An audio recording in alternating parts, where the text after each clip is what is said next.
Southwestern Pennsylvania is the site of the first congressional election of the year. The special election between Democrat Conor Lamb and Republican Rick Saccone tomorrow could set the president for other races this fall. Good evening. There is a lot of national attention on this election as pundits and politicians view it as a commentary on President Trump. Now, outside groups have been pouring millions of dollars into both campaigns. Add to that, some of the biggest names from each party have campaigned in the area. President Trump was in town this weekend, and former Vice President Joe Biden campaigned last week. And as political editor John Delano explains, that support continued today with a visit from the president's son.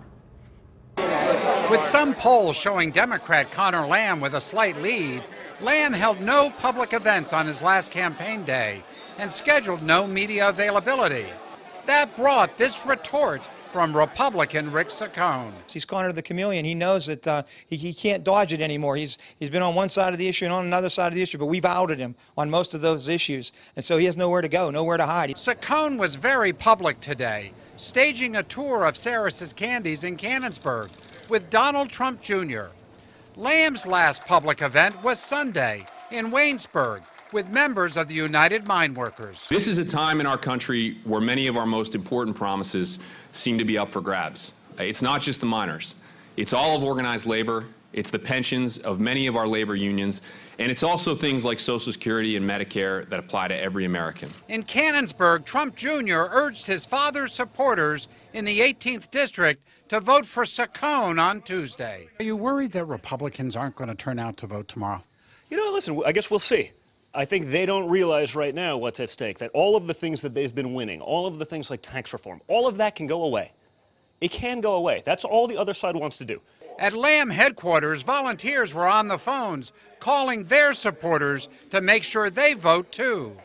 Saccone says it really comes down to experience to serve in Congress and supporting the president's agenda. My opponent would vote against every one of those things. His two biggest accomplishments in life is he was appointed by Obama and he voted for Hillary. And I'm the person with the experience and the record of doing that. The only one. He has no record. Come on. One thing is clear, the national media has descended on Pittsburgh for this election, looking for signs that a Democratic wave in 2018 will sweep Republicans out of Congress and Democrats in. Is this election a referendum on your father's performance in the White House? No, not at all. I mean, I don't think it is. I think this is a small, in many respects, small special election.